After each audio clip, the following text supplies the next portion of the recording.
Hello दोस्तों, आज हम पढ़ाने जा रही हूँ सीटेट साइंस। जो हमारी सीटेट में साइंस पूछी जाती है, तो उसके हमने कुछ प्रीवियस ईयर क्वेश्चंस लिए हैं। उनके बारे में आज हम पढ़ाने जा रही हूँ, जो हमारे सीटेट में आते हैं और जो आए हुए भी हैं। तो उनके बारे में आज हम पढ़ेंगे और उनके कॉन्सेप्ट के बारे में भी समझेंगे। जो हमारे सीटेट में साइंस का कंटेंट और पेडागोजी पूछी जाती है, तो हमने कंटेंट भी और पेडागोजी के क्वेश्चंस लिए हुए हैं। तो देखते हैं पहला प्रश्न हमारा क्या है। खाद्य पदार्थों में अधिक मात्रा में नमक और चीनी डालकर उन्हें लंबे समय तक परिरक्षित किया जा सकता है। ऐसा इसीलिए क्योंकि अधिक नमक और चीनी। इस प्रश्न में हमें पूछा गया, जो नमक और चीनी का घोल हम मिला के किसी मतलब अचार या किसी में परिरक्षित किया जा सकता है, उसे मिला के रखा जाता है। क्यों, किस लिए हम रखते हैं? ये कारण सूक्ष्म जीव कोशिका फट जाती है। इसे मिलाने से क्या होता है? सूक्ष्म जीव कोशिका फट जाती है क्या? एक कारण सूक्ष्म जीव कोशिकाओं का आकार बदल देता है। खाद्य पदार्थों में पानी निकाल देता है। नमक और चीनी का घोल मिलाने से क्या होता है? खाद्य पदार्थों में पानी निकल जाता है, या सूक्ष्म जीव की कोशिकाओं में द्रव कुंचन होता है।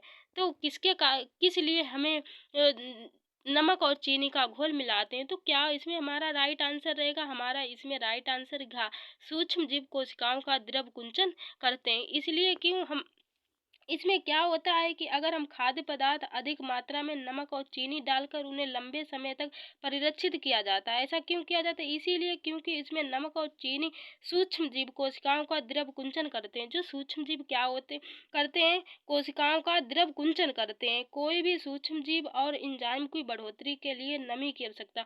अगर किसी में सूक्ष्म जीव बढ़ रहे हैं तो क्या होता है? उसमें नमी की आवश्यकता होती है। नमी की मात्रा में काफ़ी हद तक कम करने में सूक्ष्म जीवों की बढ़ोतरी को कम या ख़त्म कर देते हैं। हमारा नमक और चीनी का घोल क्या करता है? जिसमें इसमें क्या करता है, जो हमारे सूक्ष्म जीव होते हैं इनकी वृद्धि को कम कर देती है या बिल्कुल ही ख़त्म कर देती है। इसीलिए हमारे सूक्ष्म जीव या चीनी और नमक का घोल मिलाया जाता है, जिसमें उसमें नमी नहीं बैठती और क्या होता है, सूक्ष्म जीव उत्पन्न नहीं होते। इनकी वृद्धि को ख़त्म कर देती है, कम कर देती है। तो इसीलिए नमक और चीनी का घोल उसे मिलाया जाता है, उसे लंबे समय तक परिरक्षित भी किया जा सकता है।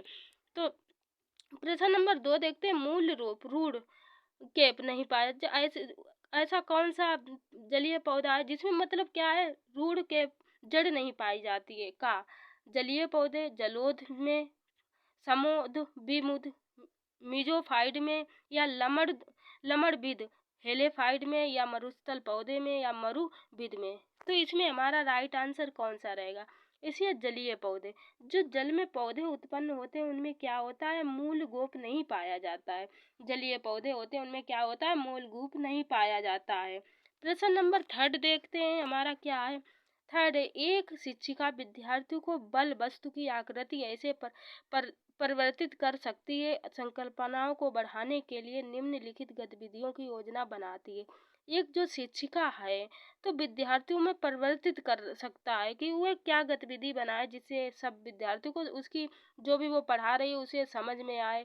तो क्या सामान्य रूप से अवलोकित उदाहरण का प्रयोग करते हुए संकल्पनाओं को स्पष्ट करना, या विद्यार्थियों को एक प्लेट से गुथा हुआ आटा देकर उसे हाथों में दबाने के लिए कहना, या कुछ उदाहरणों के साथ संकल्पनाओं को स्पष्ट करने वाली दृश्य सिर्फ फिल्म दिखाना। या क्या करेगी, कुछ उदाहरण लेगी और उनको क्या करेगी, फिल्म दिखाएगी। तो क्या करते हैं इसमें हमारा ऑप्शन दिए गए, वह जानती है कि उसे पाठ योजना के अनुसार पढ़ाना है। शिक्षिका क्या जानती है कि उसे जो पाठ दिया है उसी के अनुसार पढ़ाना है। वह विद्यार्थियों को परीक्षा के लिए तैयार करना।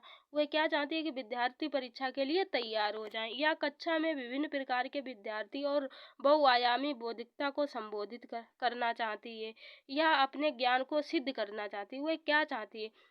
तो इसमें हमारा राइट आंसर रहेगा गा। कक्षा में विभिन्न प्रकार के शिक्षार्थी हैं और वह बहुआयामी बौद्धिकता को संबोधित करना चाहती है। वह क्या चाहती है कि कक्षा में विभिन्न प्रकार के विद्यार्थी हैं, तो क्या उनके बहुआयामी बौद्धिकता को संबोधित करना चाहती है। इसमें हमारा राइट आंसर है गा। प्रश्न नंबर 4 देखते हैं। मिस पटेल XYZ विद्यालय की प्रधान प्राचार्य अलग अलग विषयों के शिक्षण के स्थान पर विज्ञान शिक्षण में एकीकृत उपागम का प्रयोग करना चाहती है। इसका आधार है, वह क्यों एकीकृत करके पढ़ाना चाहती है? शिक्षक को समय सारणी में व्यवस्थित करने कठिनाई होती है, या शिक्षिका है उसे शिक्षक को समय सारणी में जो व्यवस्थित करने में कठिनाई आती है। शिक्षक अलग अलग शिक्षार्थियों के साथ समायोजन नहीं कर पाते हैं। जो शिक्षक हैं अलग अलग विद्यार्थियों के साथ समायोजन नहीं कर पाते, या सभी विषय आपस में जुड़े हुए हैं और शिक्षक उनकी पाठचर्या के माध्यम से संबंध जोड़ सकते हैं। उसके विद्यालय में अलग अलग विषय पढ़ाने के लिए योग्य शिक्षक उपलब्ध नहीं है। तो इसमें हमारा राइट आंसर कौन सा रहेगा? इसमें हमारा राइट आंसर है सभी विषय आपस में जुड़े हुए हैं और शिक्षक उनकी पाठचर्या के मध्य संबंध जोड़ सकते हैं। क्या है इसमें? जो सभी विषय हैं क्या है, एक साथ जुड़े हुए हैं, क्योंकि सभी विषय आपस में जुड़े हुए हैं। शिक्षक उसकी पाठचर्या के मध्य संबंध जोड़ सकते हैं। इसमें हमारा राइट आंसर रहेगा। प्रश्न नंबर 5 देखते हैं। एक आदमी सुनार बनकर घर घर जाता है। एक आदमी जो है क्या करता है? सुनार बनकर घर घर जाता है। लोगों के पुराने स्वर्ण आभूषणों की चमक फिर से लौटाने का वचन देता है।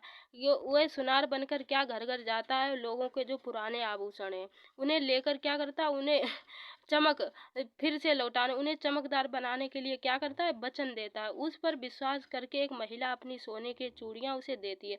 एक महिला क्या करती है? उस पर विश्वास कर लेती है, उसे सोने की अपनी चूड़ियां दे देती है, जिन्हें वह एक घोल में डालता है। और क्या वह सुनार क्या करता है? उसे जो चूड़ियां दी हैं उन्हें क्या करता है? एक घोल में डालता है। चूड़ियां तो चमक जाती हैं, लेकिन उसकी चूड़ियां चमक जाती हैं पर उनका भार काफ़ी कम हो जाता है। जो उनका भार होता है चूड़ियों का काफ़ी कम हो जाता है। इस धोखेबाज द्वारा प्रयोग किया गया घोल सम्मानता हो सकता है।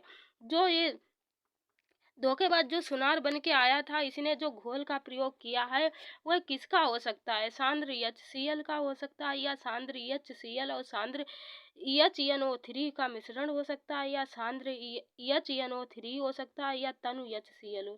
किसका घोल उसने प्रयोग किया है जिससे सोने का वजन, उनके आभूषण जो चूड़ियां उसके वजन कम हो गया और उसी में चमक आ गई? तो किसका घोल प्रयोग करता है सुनार सांद्र HCl और सांद्र HNO3 का मिश्रण का प्रयोग करता है, जिससे चूड़ियों में चमक तो आ जाती है पर उनका वजन कम हो जाता है। देखते हैं प्रश्न नंबर 6 क्या है? एक शिक्षक कक्षा 4 में भोजन के तत्वों को पढ़ाने की योजना बनाता है। एक शिक्षक क्या कर रहा है? कक्षा 4 में भोजन के तत्वों को पढ़ाने की योजना बनाता है। निम्नलिखित में से किसे मुख्य प्रश्न के रूप में प्रयुक्त किया जा सकता है? वह कौन से प्रश्न के रूप में उसे प्रयुक्त करेगा? तो कैसे वह बच्चों को समझाना चाहता है? तो इसमें हम समझते हैं। आपकी माँ विविधतापूर्ण भोज पदार्थ वाला भोजन क्यों देती हैं? जो आपकी माँ है विभिन्न प्रकार के भोज्य पदार्थ वाला भोजन आपको देती हैं। क्या आपकी माँ प्रतिदिन दोपहर को एक ही तरह के भोज्य पदार्थ तैयार करती हैं? क्या आपकी माँ प्रतिदिन दोपहर को एक ही तरह के भोजन तैयार करती हैं? क्या आप प्रतिदिन दोपहर के भोजन के सभी पदार्थों को खाते हैं? या उन भोज्य पदार्थ की सूची बनाइए जिन्हें आपकी माँ आपको दोपहर के भोजन से परोसती हैं। तो इसमें हमारा राइट आंसर कौन सा रहेगा? वह कौन सा एग्जाम्पल देगी जिससे बच्चे को समझ? तो इसमें हमारा राइट आंसर कौन सा रहेगा? आपकी माँ विविधतापूर्ण भोज्य पदार्थ वाला भोजन क्यों देती हैं? अगर एक शिक्षक है कक्षा 4 में पढ़ाना चाहता है तो वो क्या योजना बनाएगा? आपकी माँ विविधतापूर्ण भोज्य पदार्थ वाला भोजन क्यों देती हैं? तो हमारा राइट आंसर है इसमें प्रश्न नंबर 7 देखते हैं। जब एक लोहे की कील को ऊपर सल्फेट के विलयन में डुबाया जाता है, एक लोहे की कील है उसे क्या कॉपर के सल्फेट के विलयन में डुबाया जाता है, तो धीरे धीरे कॉपर सल्फेट के विलयन का रंग हल्का रंग हल्का रंग पड़ जाता है और लोहे की कील एक भूरे रंग की परत जम जाती है। और लोहे की कील पे क्या होता है? एक भूरे रंग की परत जम जाती है। ये उदाहरण है किसका है? विघटन अभिक्रिया का है, द्विविस्थापन अभिक्रिया का है, विस्थापन और रेडक्स अभिक्रिया का है, या संयोजन अभिक्रिया का है। ये किस अभिक्रिया के कारण उसका रंग हल्के भूरे रंग का हो जाता है? तो आप इसमें हमारा राइट आंसर क्या रहेगा? विस्थापन और रेडक्स अभिक्रिया के कारण क्या होता है? उसका हल्का रंग कैसे रंग का हो जाता है? भूरे रंग का हो जाता है। और उस पे परत जो जम जाती कैसे रंग की जम जाती है? हल्के भूरे रंग की। तो ये उदाहरण किसका है? विस्थापन और रेडक्स अभिक्रिया का है। प्रश्न नंबर 8 देखते हैं क्या है? घाव पर फिटकरी लगाने से रक्त स्राव रुक जाता है और रुक जाता है, क्यों? तो देखते हैं, फिटकरी रक्त को स्कंदित करके थक्का बना, जो फिटकरी है, फिटकरी अगर लगाते हैं, ब्लड बह रहा है तो क्या करती है, रक्त को थक्का बना देती है। फिटकरी आसपास के तापमान को कम कर देती है, या फिटकरी आसपास के तापमान को कर देती है, या फिटकरी एक पूर्णरोधी होती है, या फिटकरी का टुकड़ा घाव को ढक देती है। तो इसमें हमारा राइट आंसर कौन सा रहेगा? जो हमारा 8 वाला प्रश्न है, इसमें राइट आंसर कौन सा रहेगा? जो फिटकरी होती है, अगर इसे ब्लड पे लगाते हैं तो क्या करती है, खून के थक्के को जमा देती है। तो फिटकरी रक्त को स्कंदित करके थक्का बना देती है। तो इसमें राइट आंसर है हमारा खा वाला।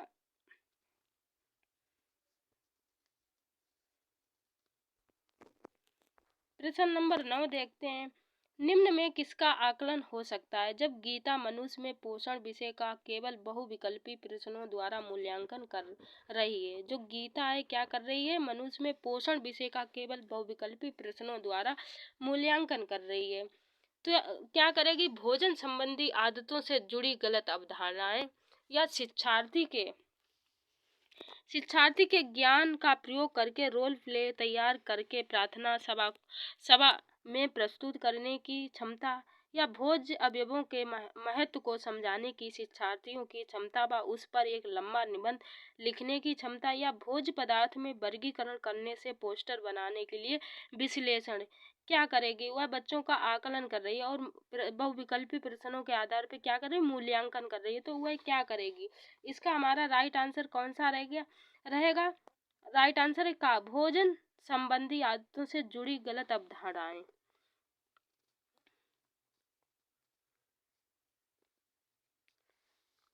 प्रश्न नंबर 10 देखते हैं हमारा क्या है, गति के निम्न उदाहरण में से किसमें तय की गई दूरी और विस्थापन के परिणाम बराबर होते हैं? वृत्ताकार पथ पर चलती हुई कार, या दोलन करता हुआ दोलक, या सूर्य के इर्द गिर्द घूमती हुई पृथ्वी, या सीधी सड़क पर चलती हुई कार।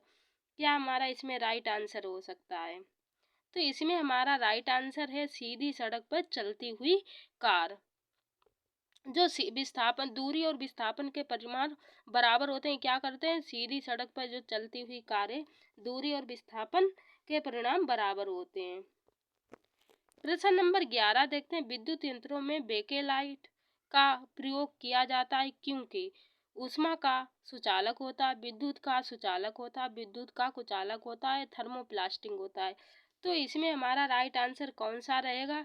विद्युत का कुचालक होता है। जो बेकेलाइट होता है क्या करता है, कैसे, ये जो हमारी थर्मोसेटिंग और थर्मोप्लास्टिक होती है, तो प्लास्टिक जो होती है क्या होती है? विद्युत की सुचालक होती है। और थर्मोसेटिंग प्लास्टिक कैसी होती है? विद्युत की कुचालक होती है। इसमें मेकेलाइट और मेलामाइन का प्रयोग किया जाए। तो इसके बारे में हमने विस्तार से समझाया है। जो हमारा दूसरा चैनल है वहाँ हम साइंस पढ़ाती हूँ, तो उस पर हमने समझाया है जो थर्मोप्लास्टिक और थर्मोसेटिंग प्लास्टिक होती है, इनके बारे में विस्तार से। तो देखते हैं इसमें हमारा राइट आंसर रहेगा विद्युत का कुचालक। जो बेकेलाइट होता है क्या, क्योंकि ये विद्युत का कुचालक होता है। यदि किसी द्रव पर दाब बढ़ता है तो उसका क्वथनांक बढ़ता है, परिवर्तित नहीं होता है, पहले घटता है और फिर बढ़ता है या घटता है। तो इसमें हमारा राइट आंसर कौन सा रहेगा? बढ़ता है। तो इसमें हमारा राइट आंसर है बढ़ता है।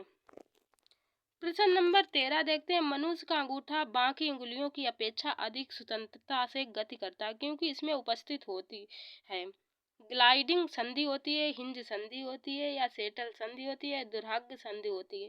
तो इसमें हमारा राइट आंसर कौन सा रहेगा? इसमें कौन सी संधि होती है?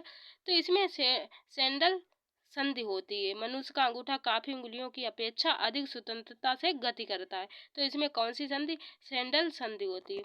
आधातु ऑक्साइड, जो आधातु होती हैं वह ऑक्साइड देखते हैं, प्राकृतिक में क्षारीय होते हैं, प्राकृतिक में उभयधर्मी होते हैं, या लाल लिटमस पत्र को नीला कर देते हैं, या प्राकृतिक में अम्लीय होते हैं। तो इसमें हमारा राइट आंसर कौन सा रहेगा? प्राकृतिक में अम्लीय होते हैं। जो आधातु ऑक्साइड होते हैं क्या होते हैं? प्राकृतिक में अम्लीय होते हैं। पानी के अंदर वायु का बुलबुल की तरह कार्य करता है। जो पानी के अंदर होता है वायु का बुलबुल की तरह कार्य करता है। हमारा उत्तल लेंस होता है, या समतल लेंस होता है, या अवतल लेंस होता है, या अवतल दर्पण होता है या कि अवतल लेंस होता है। तो इसमें हमारा राइट आंसर कौन सा रहेगा? अवतल लेंस। जो अवतल लेंस होता है क्या है, पानी के अंदर बुलबुले की तरह कार्य करता है। तो यहाँ पे हमारे सारे प्रश्न समाप्त होते हैं। चलो मिलते हैं नेक्स्ट वीडियो और न्यू टॉपिक के साथ।